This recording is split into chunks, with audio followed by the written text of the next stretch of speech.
धनबाद के विशाल पंडित पारा ताइक्वांडो खिलाड़ी हैं, लेकिन पंडित राष्ट्रीय ताइक्वांडो की सामान्य प्रतियोगिता में भी चमक चुके हैं। 2013 में एक चैंपियनशिप के दौरान दाहिने हाथ में चोट लगने की वजह से उनके हाथ ने काम करना बंद कर दिया, लेकिन जज्बा ऐसा था कि उन्होंने हार नहीं मानी। पैरालंपिक प्रतियोगिता में हिस्सा लेने लगे। आजीविका के लिए बच्चों को घर पर ताइक्वांडो की ट्रेनिंग देने लगे, लेकिन वक्त का सितम देखिए कि कोरोना ने ये भी बंद करा दिया। अब खिलाड़ी के सामने चुनौतियों का पहाड़ है।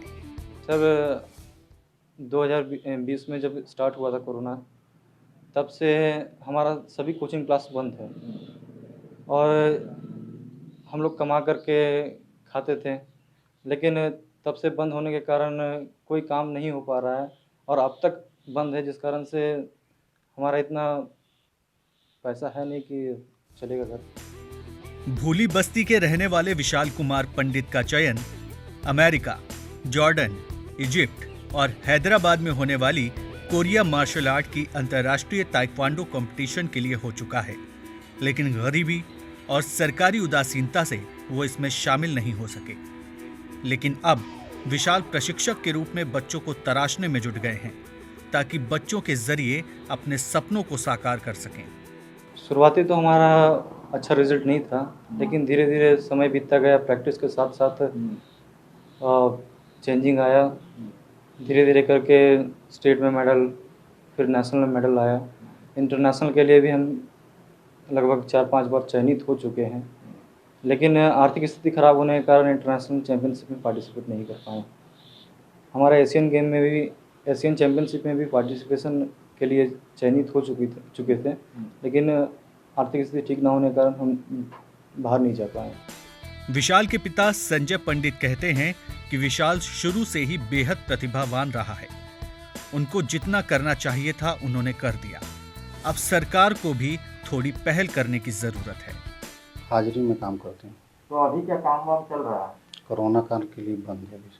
कि पैर में भी प्रॉब्लम आपको आई? एक्सीडेंट हुआ है, तो उसके बाद से काम करने में भी दिक्कत होती है? बहुत काम दिक्कत होती है। तो अभी घर का जो है गुजारा वो कैसे चलता है? हल्का फुल्का थोड़ा बहुत काम करके इधर उधर से अपना चलाते हैं घर। मांग सरकार से हम यही करते हैं कि मेरे लड़का के अच्छा से कहीं कहीं काम लग जाए। समाज सेवी जितेंद्र कुमार का कहना है कि विशाल की मदद के लिए सरकार को आगे आना चाहिए, ताकि इनके परिवार का भी हौसला बढ़े। निश्चित रूप से सबसे पहले आपको लोगों को धन्यवाद देंगे कि इनकी आवाज़ तक आप लोग पहुँचे, विशाल पंडित जी के। और इनकी जो हालत है वो दर दर भटकने वाली स्थिति है।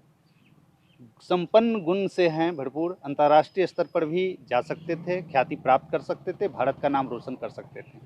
गरीबी और सरकार की नाकामी और सरकार इनके प्रति जो अभी तक सहयोग नहीं किया, जिनके कारण आज एक प्रतिभावान खिलाड़ी को उन्होंने सरकार ने खोने का काम किया है। मंजिल उन्हें मिलती है जिनके सपनों में जान होती है। पंख से कुछ नहीं होता, हौसले से उड़ान होती है। किसी शायर ने शायद विशाल जैसे हालात से जूझने वाले लोगों को देखकर ये लाइन लिखी होगी। ताइक्वांडो के चमकते सितारे पर जब मुसीबत आई तो उसने हार नहीं मानी। पैरालंपिक की अंतर्राष्ट्रीय प्रतियोगिता की सीट हासिल कर उसने फिर खुद को साबित कर दिया, लेकिन जरूरत है सरकार की ऐसे लोगों को सहयोग करने की। नरेंद्र निषाद, ईटीवी भारत, धनबाद।